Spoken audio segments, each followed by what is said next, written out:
আসসালামু আলাইকুম, কেমন আছেন সবাই? আমি আলহামদুলিল্লাহ ভালো আছি। আমরা আজকে আমাদের গ্রামের বাড়িতে যাব। এখন হচ্ছে একদম ফজরের আজান দিছে। আমরা ভোর ৫টার দিকে উঠেছি ঘুমের থেকে। ভোর ৫টার দিকে উঠে নামাজ পড়ে তারপরই আমরা বের হয়ে গেছি, একটু গোছগাছ করে। বাসা থেকে আমাদের যেখান থেকে গাড়িতে উঠবো সেখানে বেশি দূরে নয়, আমরা হেঁটেই আমাদের বাসার কাছ থেকে গাড়িতে উঠবো।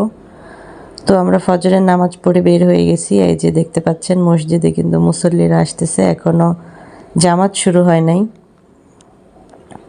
আমাদের গাড়ি ছিল ৬টায় আর জামাত হচ্ছে ৬টা ৫-এ। তো আমরা এই যে রাস্তায় চলে আসলাম। রাস্তা একদম ফাঁকা, তারপরও বেশ মানুষজন আছে, কারণ আমাদের মতো অনেকেই যাচ্ছে গ্রামের বাড়িতে বেড়াতে। আসলে শীতের সিজনটা বেড়ানোর জন্য, আবার বাচ্চাদের লেখাপড়া শেষ, সবাই সেই উৎসবে বেড়াতে যায়। তো এই যে হচ্ছে আমাদের মোট ব্যাগ এতগুলা হয়েছে, মোট 11টা। এখান থেকে খাবার দাবারও কিছু নিয়ে যাচ্ছি, শুকনা খাবার, তারপরে কাপড় চোপড়, একটু মাছ মশলা যায় এইগুলো আর কি। তো অল্প অল্প ছোট ছোট করে মোট 11টা ব্যাগ হয়েছে। আমাদের গাড়িটা চলে আসছে, আমরা এই যে গাড়িতে উঠে চলে যাচ্ছি। এখন হচ্ছে প্রত্যেকটা স্টেশনে স্টেশনে থেমে থেমে যাত্রী উঠাবে। তো যতদূর পর্যন্ত গেলাম, মানুষের যে কী পরিমাণে মানুষ, সব গাড়ির জন্য দাঁড়িয়ে আছে। ড্রাইভাররা বলতেছে যে কি পরিমাণে মানুষ যাওয়া আসা করতেছে। আসলে ঈদ কুরবানির থেকে ওই ডিসেম্বর মাসটায় সবাই বেশি বেড়ানোর জন্য যায়, কারণ বাচ্চাদের তখন আর কোনো লেখাপড়া থাকে না, সেই জন্যই। তো আমরা এই যে যাচ্ছি, কিন্তু বেশ ফর্সা হয়ে গেছে, 7টা 7:30 বেজে গেছে। এখন এই যে একটু সূর্য দেখা যাচ্ছে, কিন্তু যতই আমরা ঢাকা থেকে বাহিরে যাচ্ছি ততই মনে হচ্ছে যে কুয়াশাটা আরও বেশি হচ্ছে। তো তারপর এই যে চলে আসতেছি। এখন এখানে কিছু কিছু জিনিস এত খারাপ লাগে যে এই শীতের ভিতরেও রাস্তার উপরে মানুষ কিভাবে ঘুমিয়ে আছে। আসলে এনাদেরকে দেখলে বোঝা যায় যে আল্লাহ আমাদেরকে যথেষ্ট পরিমাণের ভালো রাখছে। এনারাও তো জীবনযাপন করছে। আর এই যে হচ্ছে বঙ্গভবন, এখানে দেখলাম যে কি পরিমাণে গার্ড দিয়ে রাখছে, তো সেটা দেখাতে পারলাম না, মোবাইলটা চালু করার আগেই ওখান থেকে পার হয়ে চলে আসছি। আর আমার ছেলে মেয়ে তো সেই পরিমাণের খুশি যে গ্রামের বাড়িতে যাচ্ছে। ওরা যখন গ্রামের বাড়িতে আসে তখন তো খাওয়া দাওয়া কোনো কিছুরই কোনো ঠিক থাকে না, সারাক্ষণ শুধু খেলা আর হচ্ছে বাহিরে থাকা, বা ঘরের ভিতরে শুধু ঘুম ছাড়া আর কখনো খুঁজেও পাওয়া যাবে না। আর তার থেকে বড় কথা হচ্ছে যে আমার শ্বশুর বাড়ি আর আমাদের বাড়ি একদমই পাশাপাশি, 1 মিনিটও লাগে না যেতে। তো এই কারণেই ওদের আরও বেশি সুবিধা, নানু বাড়ি আর বাড়ি, এই হচ্ছে সারাদিন ওদের কাজ। তো আমরা এই যে পদ্মা সেতুতে চলে আসছি। পদ্মা সেতুতে যে নদীর মাঝখানে কিন্তু দেখা যাচ্ছে যে চর পড়ে গেছে। আমি তো দেখে অবাক যে আল্লাহ, এরকম নদীর মাঝখানে এত বড় চর, যে পানি নেই, আর মনে হচ্ছে যে অল্প অল্প পানি, মনে হচ্ছে খালের পানির মতো এরকম অল্প পানি।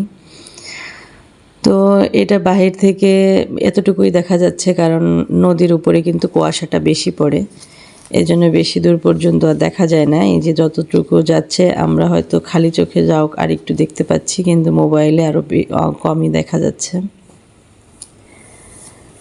আর এই যে হচ্ছে ভাঙা যে রাস্তাটা এত সুন্দর, এটা দেখলে চোখ জুড়িয়ে যায়, খুবই ভালো লাগে দেখতে। এখান থেকে হচ্ছে আমাদের রাস্তা এবার ঘুরে যাবে গোপালগঞ্জের ওদিকে। এখন কিছু দূর আসার পরে দেখা গেছে এখানে কি একটা সমস্যা হয়েছে গাড়িতে। প্রথমে ভেবেছি যে মনে হয় অ্যাক্সিডেন্ট করছে, তো অ্যাক্সিডেন্ট করার মতোই গাড়ি একটা রাস্তা থেকে বাহিরের দিকে চলে যাচ্ছিল সেই অবস্থায়। তো এখানে অনেক গাড়ির জঞ্জাট শুরু হয়ে গেছে।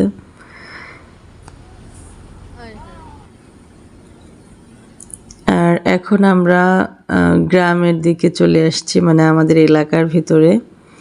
এখান থেকে আমার ননদের বাড়ি বাঁধে আবার রাস্তা দিয়ে যাওয়ার সময়। তো ওনাদেরকে ফোন করে বললাম, আর এখানে তো অনেক সকাল এখনও, তো সব গ্রামের মানুষ দেখা গেছে ঘুম থেকে ওঠে নাই।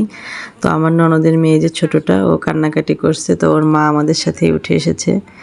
আর এই যে হচ্ছে আমাদের চন্দ্রদিঘলিয়ার কবরস্থান। এখানে আমার মানে শ্বশুর মারা যাবার পরে ওর বাবা ঢাকা থেকে যখনই আসে তখনই আগে কবর জিয়ারত করে তারপর বাড়ির দিকে যায়। তো আমাদের গাড়ি থেকে নামার পরেও এখানে প্রায় আধা ঘন্টা 40 মিনিটের মতো লেগে যায়। এই যে চলে আসছি আমাদের বাড়িতে। এই যে হচ্ছে আমার দেবরের মেয়ে, আর এই যে হচ্ছে তার ছোট মেয়ে। মানে ওরা তো সেই খুশি। তারপর সবার সাথে কথাবার্তা বলে আমরা এবার খাওয়া দাওয়া করে নিব। আমার শাশুড়ি মা খিচুড়ি রান্না করে রেখেছে। আমরা কিন্তু অটোতে করে, গাড়ি থেকে নেমে অটোতে করে আসছি। সেই অটো থেকে যখন নামি তখন কিন্তু আমাদের বাড়িটাই আগে বাঁধে। তো ওখান থেকে আমার মা আর আমার চাচির সঙ্গে দেখা করে আসছি, তারপরে হচ্ছে বাড়িতে আসছি।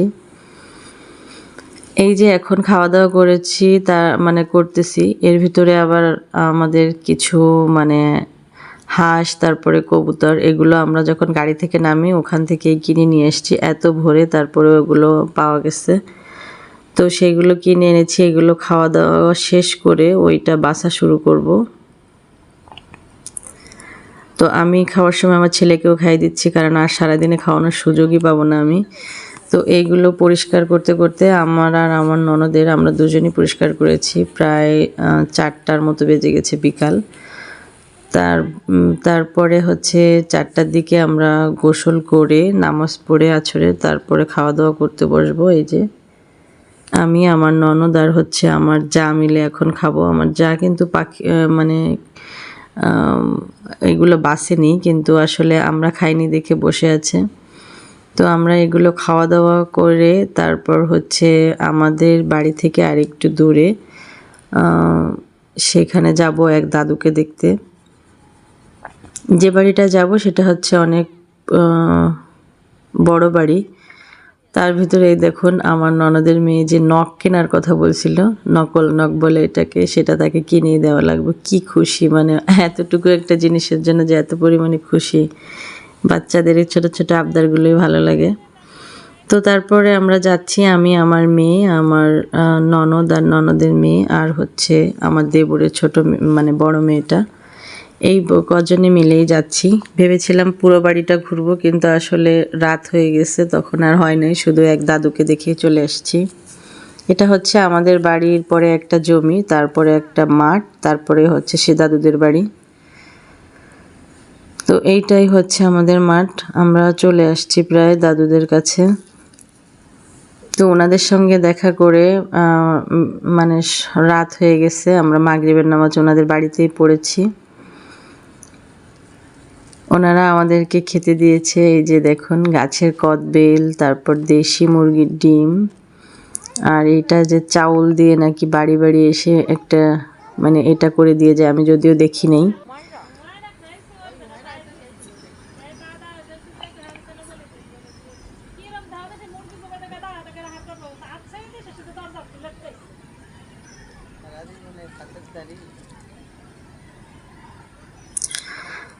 এর ভিতরে আর মায়ের কাছে আসতে পারিনি। তো ওরা কিন্তু সারাদিনে আসে যায়, ওদের কোনো সমস্যা নাই। ওরা এখানে আসতেছে, যাচ্ছে, খাচ্ছে।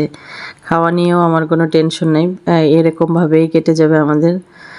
আমার ছেলেকেও আর আমার খাওয়াই দেওয়া লাগবে না, ও এই নানু বাড়িই মনে হয় বেশিরভাগ সময় থাকে। তো এই যে হচ্ছে খই, ধান দিয়ে এই খইটা ভাজা হয়। এই খইটা আমার মেয়ে আমার খুবই পছন্দ। তো আমরা আসার আগে মা এগুলো ভেজে রাখে। আর হচ্ছে নাড়ু। তো যেহেতু সন্ধ্যার দিকেই ভাত খাওয়া হয়েছে, এজন্য আর বেশি কিছু খাবো না, অল্প পরিমাণে খেলাম। মায়ের সাথে কথা বললাম। আর এই যে এখন ওরা দেখে যে আমাদের উঠানটা আবার বেশ বড়। তো ওরা র্যাকেট খেলতেছে। ভিডিওটা কেমন লাগলো? ভিডিওটা ভালো লাগলে অবশ্যই আমার ভিডিওতে একটি লাইক দিবেন এবং চ্যানেলটি সাবস্ক্রাইব করবেন।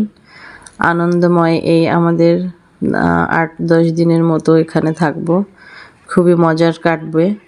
কিছু কিছু দেখানোর চেষ্টা করব, কারণ সব কিছু দেখানো সম্ভব না। আর আমি যেহেতু মহিলা মানুষ, শ্বশুর বাড়িতে কাজ থাকে অনেক, ফোন ধরার সময়টা ওরকম পাওয়া যায় না।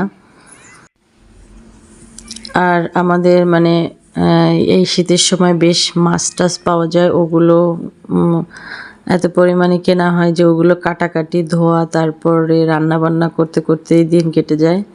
এখন কোথাও আর সেরকম যাওয়াও হয় না, তারপরেও আনন্দ, এই যে বাচ্চারা তো আনন্দ করতে পারে, ওদের তো মানে খুঁজেও পাওয়া যাবে না যে ওরা সারাটা দিন কি করবে। কিন্তু আমার বাহিরে বের হওয়াটা একটু সমস্যা হয়ে যায়, মানে আমাদের বাড়িতে মানে মায়ের কাছে আসতেও মনে হয় যে আমার সময়টা অতটা হয় না। তো সবাই ভালো থাকবেন, সুস্থ থাকবেন, আল্লাহ হাফেজ।